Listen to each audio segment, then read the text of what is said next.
Quick ask. Subscribe now, then let's jump in with the numbers. You don't need a headline to feel it. You feel it on a Saturday when the sun is doing what it always does out here. Bright, flattering, almost cinematic, and the city still looks like it's winning. Wide roads, fresh stucco, palm shadows across master-planned entrances, a big box corridor with a Costco and a Target that still shines like a promise. From a distance, it reads like growth. Up close, the rhythm is off. Hot markets have noise. Offers, urgency, chatter. When that noise disappears, the silence is the signal now. You turn into a neighborhood that was sold out in the brochure. The model homes are open, the flags are up, but the parking spots that used to be packed are spaced out. The agent isn't juggling families. They're waiting, refolding the same flyer stack, topping off the same lukewarm coffee. You cruise a cul-de-sac where half the upper windows are dark at 6 p.m., and you can't tell if it's dinner time or vacancy. A brand new playground sits spotless, but there are no kids on the swings. At the entrance, a new retail pad has "Now Leasing" banners flapping over empty bays, and the lot feels oversized for the crowd. This is what haunted looks like before anybody boards a window. It's not apocalypse, it's a measurable hollowing out. It's buyers not showing up the way they used to. It's listings that should be gone in a weekend sitting through 2, 3, 4. It's a silence where there used to be urgency, where "we got 15 offers" becomes "we've had a few showings." It's "for sale," price reduced, then another cut stacked like warning labels. It's builder incentives that used to be whispered now, printed in bold, with closing cost credits and permanent rate buydowns offered up front before you even ask. If you've noticed that shift in your Sunbelt city, you're not being dramatic and you're not wishing for bad news. You're reading the room early. Because what's happening in parts of the Sunbelt right now isn't just cooling, it's demand fatigue, an exhaustion that shows up in behavior before it shows up in headlines. The billboards still say Phase 3, the skyline still glows, but the transactions start hesitating, and once hesitation spreads, it changes everything. In this video, we're going to stay calm and get precise. No doom, no cheering for a crash, just adult pattern reading. I'm going to map 10 Sunbelt cities through one consistent checklist: days on market, price cuts, concessions, and vacancy signals, so you can tell the difference between a normal slowdown and real ghost town risk. And once you see the checklist, you'll never look at a price-reduced rider the same way again. Roll it back to 2020 because the Sunbelt boom didn't happen by accident. It happened because a few powerful inputs lined up at the same time and started feeding each other. Offices went remote, and millions of people were suddenly allowed to ask a dangerous question: if I don't have to be near my job every day, why am I paying for that location? At the same moment, mortgage rates were low enough to make bigger homes feel strangely doable, and the national mood was full of reassessment, space, safety, and what home was supposed to feel like. The Sunbelt pitch was simple, and simplicity is what makes ideas contagious. More house, newer build, lower taxes in some states, a lifestyle upgrade, a backyard instead of a balcony, a garage instead of street parking, wide roads, fresh stucco, master-planned entrances, and a school that looks like it was built yesterday. You weren't just buying shelter, you were buying a version of yourself who moved smart. Once that identity locks in, people stop debating the story. They start defending it. And the machine didn't run on vibes. It ran on mechanics. Builders had land, and they poured inventory fast, turning raw dirt into streets, sidewalks, and model homes at a pace that felt unreal. Build-to-rent operators and large landlords stepped in and bought batches of homes the way individuals used to buy one. Because the spreadsheets worked when money was cheap and demand felt endless. Relocation content poured gasoline on it. A 5-minute tour video could make a metro feel like a cheat code. Drive 40 minutes farther out, get twice the space, and still feel like you were winning. It's important to say this clearly. The boom wasn't just people moving, it was people moving with leverage. Low financing costs don't merely reduce payments, they expand what buyers can bid, and they turn small differences in rate into huge differences in purchasing power.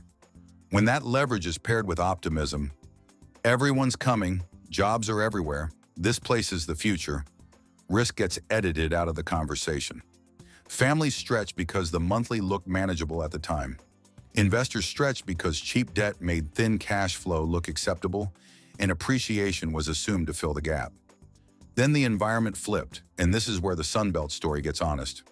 Rates rose, and the same loan amount became a different universe of payment.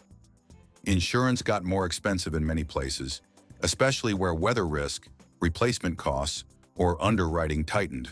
Utilities climbed, and larger homes cost more to cool, heat, and maintain. HOA dues bloated as communities tried to pay for the amenities they used to sell the dream.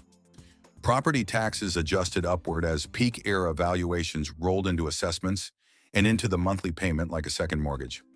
That shift is the stress test. A market can survive high prices if the payment stays workable for a deep bench of real households. But when the payment jumps, the buyer pool thins.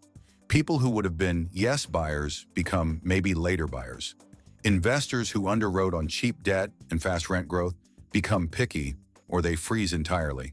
Once the buyer pool thins, listings linger. Once listings linger, sellers negotiate. Once sellers negotiate, the story loses its spell. So the question isn't whether the Sunbelt is good or bad. The question is whether you're still acting like a follower of hype in an environment that now rewards discipline.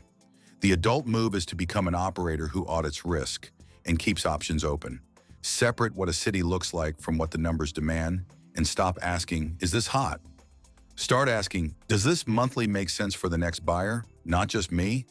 Because the most expensive mistake in this cycle is being the last buyer of an old story. When I say haunted, I'm not talking about boarded windows or abandoned streets. I'm talking about something quieter, earlier, and more measurable. The phase where demand pulls back before anyone wants to name it. This is where trust matters, because if we're going to use a word like that, it needs a checklist, not a vibe. Start with days on market. In a healthy, truly hot Sunbelt market, listings don't linger. When you see 30 days become 60 and 60 quietly slide toward 90 or more, that's not seasonality. That's hesitation. Pair that with list-to-sale ratios slipping under 100%, and you're watching sellers lose the power to name their price. The negotiation moved, and it didn't move in their favor. Then look at the history of a single address.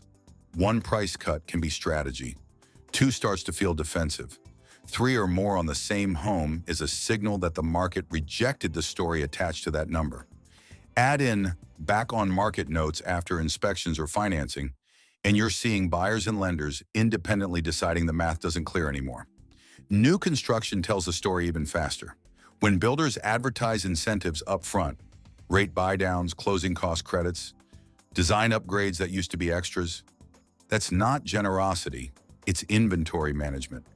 When the flags are flying but the model homes feel lonely, the imbalance is already there. In investor-heavy pockets, you'll notice something else: rising vacancy between tenants.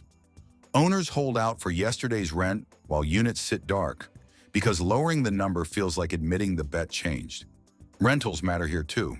When markets that were sold as always full start offering free months, gift cards, or flexible leases, demand isn't infinite anymore.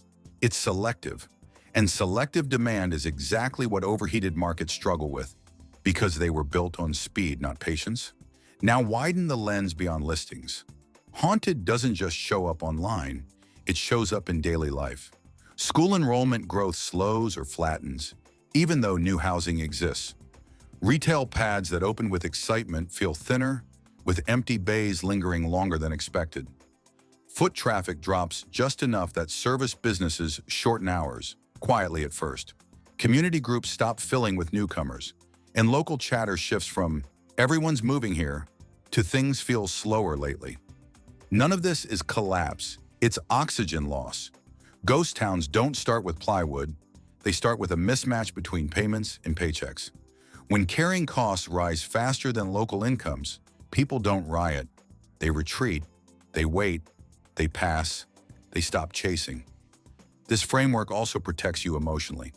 Instead of arguing with friends or scrolling for reassurance, you have reference points. You can observe without rushing, notice shifts without panic, and separate your identity from a zip code. Haunted markets pressure people to react. Disciplined observers respond. That gap in behavior is where mistakes happen or opportunities appear. The checklist doesn't predict dates or bottoms. It simply gives you permission to pause, gather evidence, and choose deliberately rather than following momentum blindly or emotionally. That's why this checklist matters. It keeps you grounded when headlines lag reality. As we move through 10 Sunbelt cities, we'll apply these same signals every time, calmly and consistently. No panic, no hype, just pattern recognition, so you can see what's actually happening before the label sticks. You can feel the first layer of a ghost town long before it ever looks empty. It starts with a pattern. Subtle, repeatable, impossible to ignore once you know what to look for. Cities number 10 through 7 on our list are what I call the soft ghost zones. They're not collapsing, they're just losing their shine. You still hear the hum of daily life, but underneath it, the tempo's changed. These are the places where the boom still echoes, but the resonance has gone flat. Number 10 fits a familiar pattern, the overbuilt, master-planned fringe. You know the look, endless phases of identical stucco homes, each one promising modern luxury and community living. During the boom, these neighborhoods sold faster than builders could pour foundations. Buyers lined up for Phase 2, sight unseen. Today, Phase 5 banners still hang, but the parking lot is half full. Builders have turned to offering granite upgrades, permanent rate buy-downs, and covered closing costs. You drive through at dusk and see scattered porch lights instead of rows of them. Half the cul-de-sac is occupied. The other half sits dark, waiting for families who haven't arrived. The dream isn't dead, it's just idling, and incentives are now the only thing keeping the engine running. Number 9 is the Investor Street city.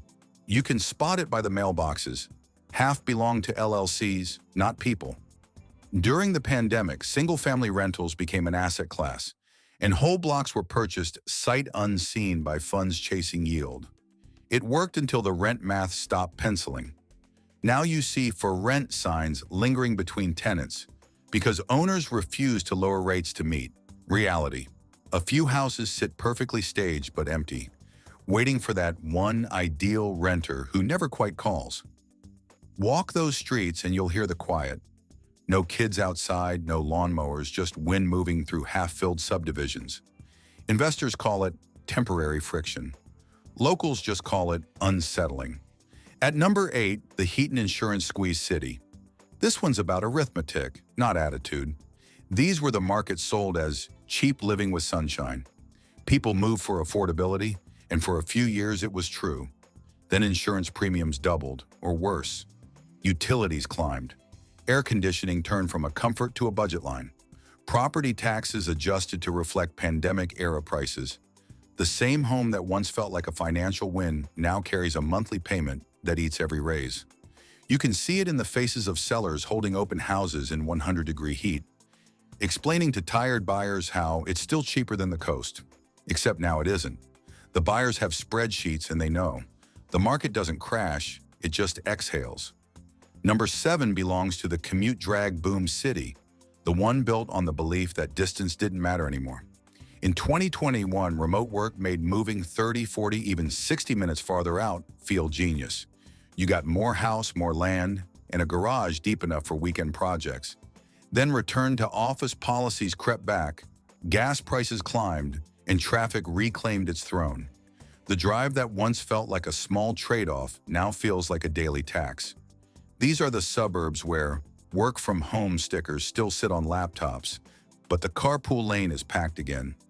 Listings pile up because families quietly admit the commute broke the math of the move. Across these 4 archetypes, the pattern repeats. You see price cuts stacked under for sale signs, builder ads promising closing costs covered, and new retail spaces with more now leasing banners than tenants. The homeowners who got in early still have equity, but they can sense the air shifting. Conversations at the grocery store change from "we love it here" to "we'll see what happens next year." These are not ghost towns yet. They're the warning light on the dashboard. And if this is the mild version, it's worth pausing before we move higher on the list. Because what comes next, cities where the hype ran deeper, the prices climbed faster, and the paychecks never caught up, We'll show what happens when a market runs out of easy answers. These 4 cities still have time to balance out. The ones ahead? They're already running out of room to breathe. This is the tier where something important breaks, not on paper, but in people's heads. These are the Sunbelt cities that were treated like destiny between 2020 and 2022. The places with clean slogans and easy confidence. Job growth, no state income tax, sunshine, trails, good schools, family-friendly, relocation magnet. If you said you were moving there, nobody questioned it. They nodded like you'd made a sensible grown-up choice. These cities didn't feel speculative. They felt inevitable. That's why what's happening now feels so unsettling if you live there or own there. Think back to the before version of these markets. Weekends felt like auctions. Homes went live on Thursday and were pending by Sunday night. Buyers waived inspections without blinking, wrote appraisal gaps like love letters, and told themselves it was fine because this city was different. Investors and families competed for the same listings, and nobody wanted to be the person who hesitated and missed their shot. Speed wasn't reckless, it was rewarded. Hesitation felt expensive. The story said demand would always be deeper than supply, and behavior followed that belief. Now look at the same streets in 2025. The branding still looks great. The city website still talks about growth. Influencers still post sunsets and patio dinners. But the behavior underneath has changed. Listings sit through multiple weekends. Sellers don't wait for buyers to negotiate. They lead with rate buydowns and closing cost credits in the first paragraph. Flippers quietly shave prices after empty open houses instead of bragging online. Buyers show up with spreadsheets and patience, negotiating like it's 2016 again because they know time is finally on their side. The center of this shift is the all-in monthly, the number people avoided talking about when the market was loud. It's no longer just principal, interest, taxes, and insurance. It's property taxes adjusted to peak valuations, insurance premiums that climb faster than wages, HOA dues that rose to maintain amenities promised during the boom, utility bills that punish big, inefficient homes, daycare that rivals a mortgage payment, commuting costs that quietly returned when offices did, car payments, repairs, gas, and time. Stack all of that together and the story starts to crack. Families feel that crack first. In these cities, people didn't suddenly stop loving the weather or the trails. They stopped loving the ledger. When the monthly outpaces what 2 solid incomes want to commit to for decades, behavior shifts. Instead of saying, we just need to get in, they say, what if we rented another year? Instead of arguing over which neighborhood inside the metro is best, they cross-shop other states entirely. Downsizing stops feeling like failure and starts feeling like control. The hot city identity loses its grip when it demands too much cash and too little flexibility. Renters sense the change too. During the boom, not buying felt like falling behind. In this tier, waiting feels rational. They watch days on market creep up, notice repeated price cuts, and understand that leverage has quietly changed hands. Renting becomes a strategy instead of a compromise. People choose optionality over ownership when ownership asks for faith instead of math. That shift alone drains urgency from markets that once thrived on fear of missing out. Investors are forced into the same reckoning, and their retreat matters. In the boom, many deals penciled only because appreciation was assumed. Cash flow was thin, but the exit story felt bulletproof. In 2025, serious investors demand yield, not vibes. They stress test for higher insurance, higher taxes, longer vacancies, and flat appreciation. When the numbers don't work, they walk, even in cities with great press. Liquidity doesn't disappear because places become ugly. It disappears when enough rational buyers decide the price no longer compensates for the risk. That's the uncomfortable truth this tier exposes. Desirable isn't the same thing as liquid. A city can be attractive and still struggle to clear inventory at current prices. Branding can stay shiny while buyer hunger fades. These cities prove that everyone wants to live here is not the same as enough people can afford this monthly right now. When that gap opens, markets don't crash theatrically. They stall. They negotiate. They exhaust sellers quietly. You can hear it in the language people use. Conversations shift from prices only go up here to we'll see what happens. Agents talk more about strategy than speed. Sellers whisper about needing flexibility.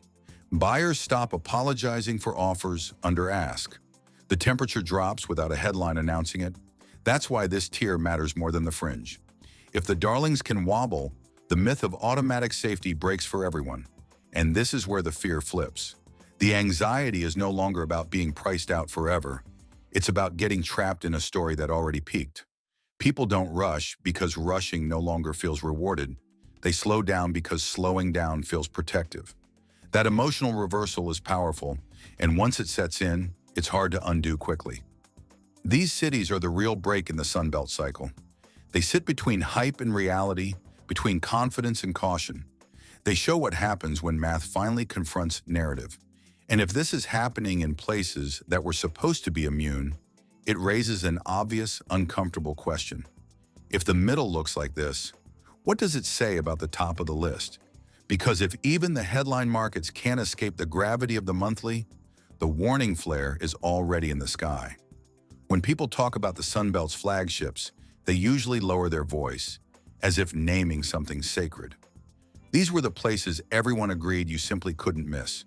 Tech-adjacent hubs, desert luxury metros, resort-leaning cities with new highways, new stadiums, new everything. Even in 2025, they still look wealthy.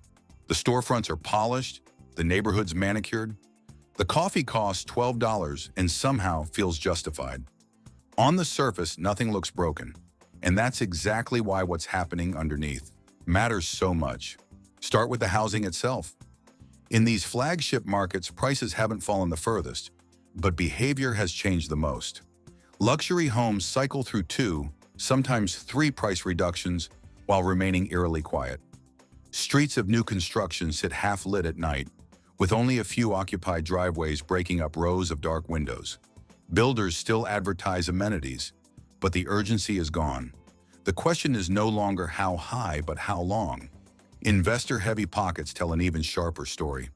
Homes purchased by LLCs during the rush now sit vacant between tenants, not because demand vanished entirely, but because owners refuse to meet it. Rents that cleared easily in 2022 linger untouched. Carrying costs accumulate quietly. Each empty month is a small erosion of confidence, not just profit. And when enough investors hesitate at once, liquidity thins faster than prices ever do. What makes these two cities different isn't aesthetics, it's liquidity. A market can look expensive and still function if buyers believe someone else will step in behind them. In 2025, that belief is cracking. Listings don't die dramatically, they just sit, quietly waiting for a buyer who never quite arrives. Agents stop promising fireworks and start whispering strategy.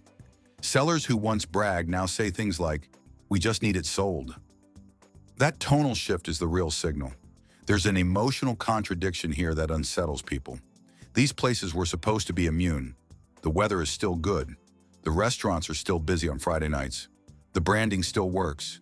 But the buyer at the margin, the family stretching, the relocating professional, the investor hunting yield, has pulled back. Not in panic, but in calculation. And markets don't turn when people are scared. They turn when people stop believing the story is worth the risk. This is where the flagship failure matters nationally. These cities set the tone. They anchor expectations. When they stall, smaller markets don't get a pass. They lose their excuse. If the place everyone pointed to as bulletproof can't reliably find its next end-user buyer at today's numbers, safe bet has to be redefined. It stops meaning popular and starts meaning affordable enough to clear without persuasion. That realization is unsettling because it challenges identity. Many people tied their sense of security to these cities, assuming desirability itself was protection. Watching demand thin forces a reframing. Safety isn't about being admired, it's about being affordable to the next buyer in line. When prestige stops compensating for payments, emotion gives way to arithmetic. That shift doesn't make these places bad, it makes them honest. And honesty, while uncomfortable, is what resets markets without drama. It also separates spectators from operators, hype from discipline, and hope from planning, which is where durable decisions are actually made over long cycles, with consequences that last far beyond one transaction and reshape behavior. So pause and compare, honestly. Not the photos, not the headlines, not what people say at dinner parties. Compare behavior.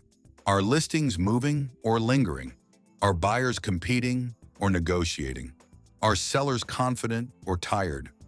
When a market can't move its nicest inventory without incentives, it isn't haunted by fear, it's haunted by math. And math doesn't respond to optimism, it responds to adjustment. That's the uncomfortable truth these two cities are teaching in real time. They aren't collapsing, they're revealing.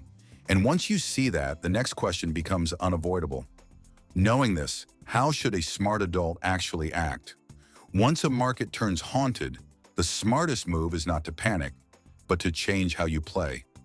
This is where adults separate themselves from the crowd, not by predicting headlines, but by operating with rules that work when momentum fades.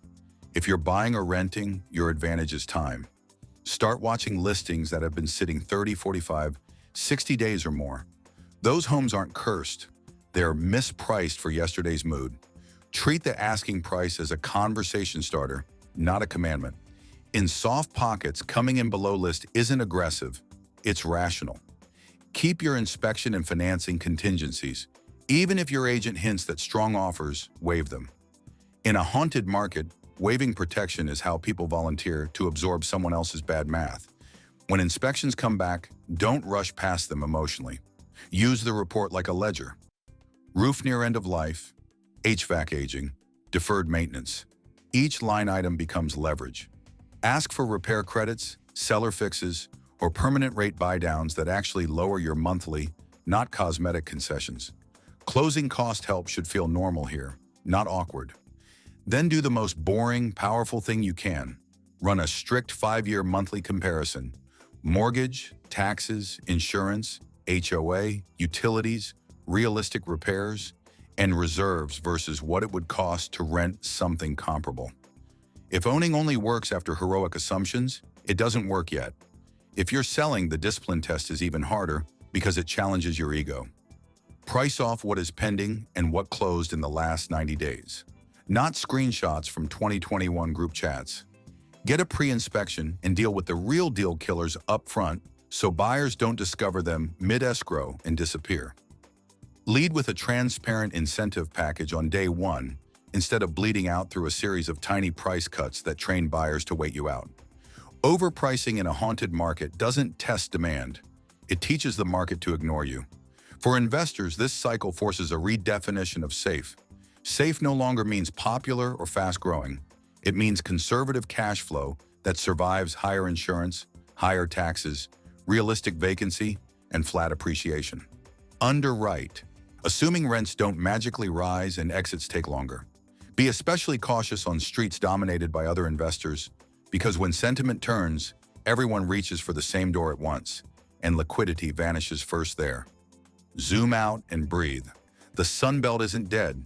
It's being repriced after an easy money experiment that rewarded speed over scrutiny. Haunted markets punish emotional decisions, but reward patience and structure. If you treat this phase like a classroom instead of a threat, you come out with leverage instead of scars. Drop your city or zip in the comments and tell us what you're seeing. Days on market, incentives, rent cuts, quiet streets. This community becomes a real-time intelligence network.